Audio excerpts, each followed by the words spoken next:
Bismillahirrahmanirrahim. Assalamualaikum warahmatullahi wabarakatuh. Alhamdulillahirabbil alamin. Wassalatu wassalamu ala asrofil anbiya'i wal mursalin. Allahumma 'allimna ma yanfa'una wa anfa'na bima 'allamtana wa zidna ilma. Allahumma inna nas'alukal huda wat tuqa wal afafa wal ghina. Alhamdulillah, teman-teman semuanya.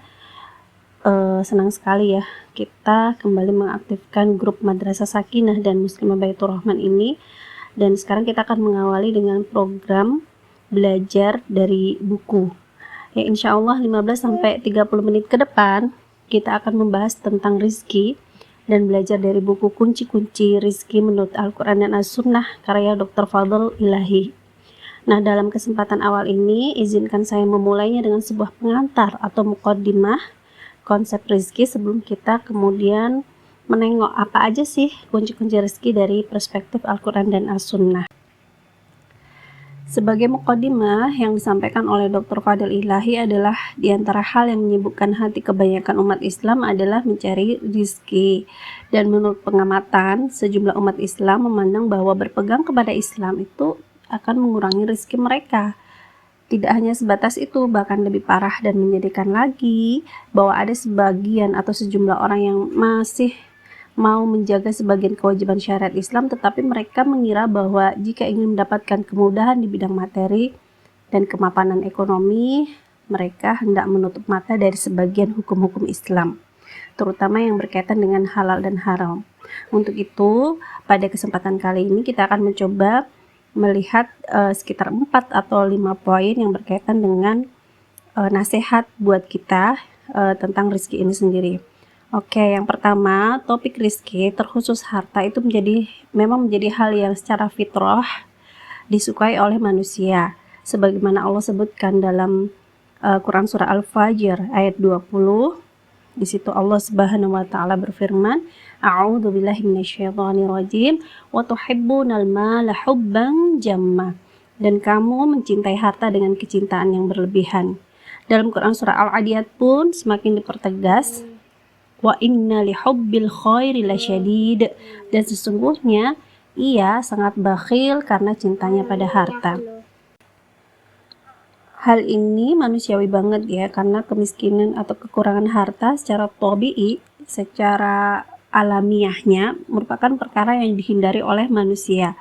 Sebagaimana dalam beberapa riwayat kita juga mendapati Nabi SAW pun berlindung dari hal-hal tersebut. Ya, seperti doa-doa beliau, ya Allah, aku berlindung kepada Engkau dari kefakiran, kehinaan, dan berbuat zalim atau dizalimi orang lain.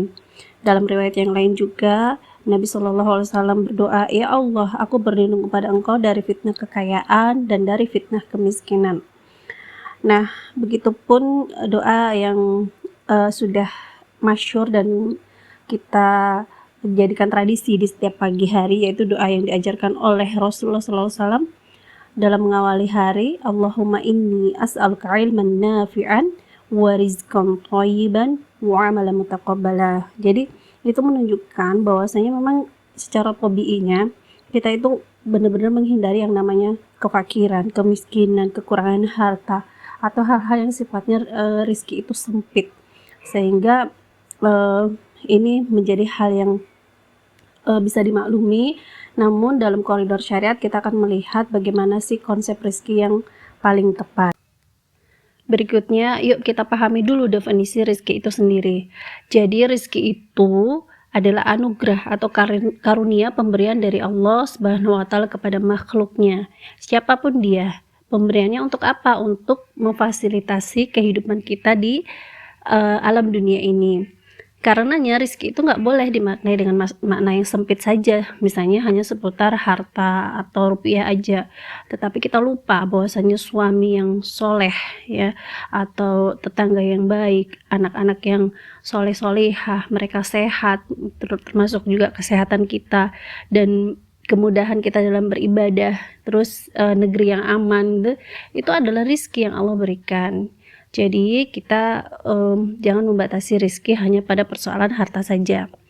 Kemudian rezeki itu sudah dicatat oleh Allah Subhanahu wa taala, dan Sehingga ini mengantarkan kita untuk semakin yakin bahwa rezeki itu memang nggak akan tertukar, karena memang udah dijatah dari sananya, sudah dicatat rezeki si A sekian, rezeki si B sekian.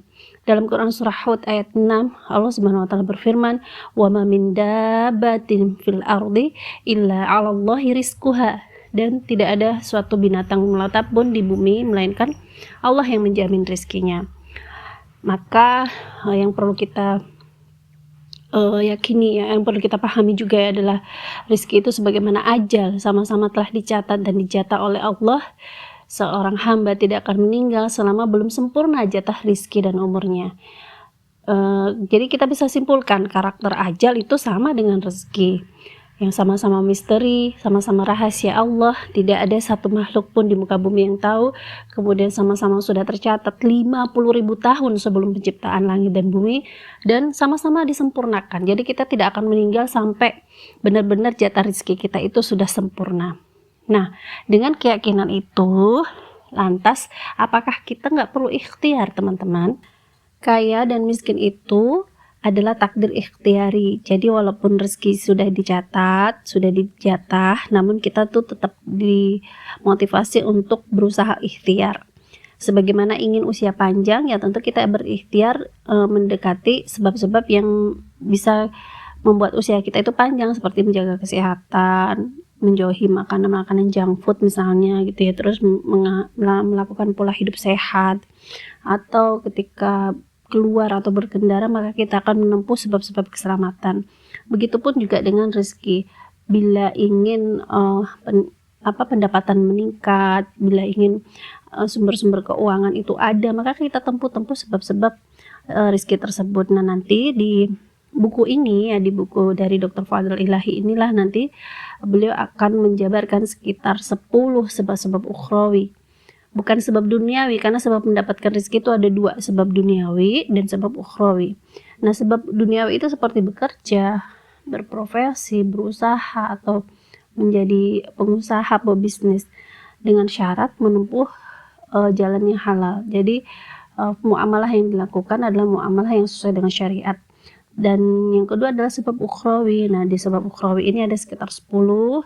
Insya Allah kita akan bahas satu persatu. Saya akan membacakan bagaimana Dr. Fadl Ilahi ini menjelaskan kepada kita, sehingga hal ini akan membuat kita semakin yakin, semakin tenang gitu ya. Jadi kita nggak khawatir dengan masa depan kita, karena memang rezeki yang Allah tetapkan pada kita ini ya, walaupun berbeda-beda, walaupun jumlahnya nggak sama, tetapi itu sesuai dengan ilmu dan hikmah yang dimiliki Allah Subhanahu wa taala. Oke, terima kasih banyak. Semoga bermanfaat. Kita ketemu lagi di Rabu depan. Wassalamualaikum warahmatullahi wabarakatuh.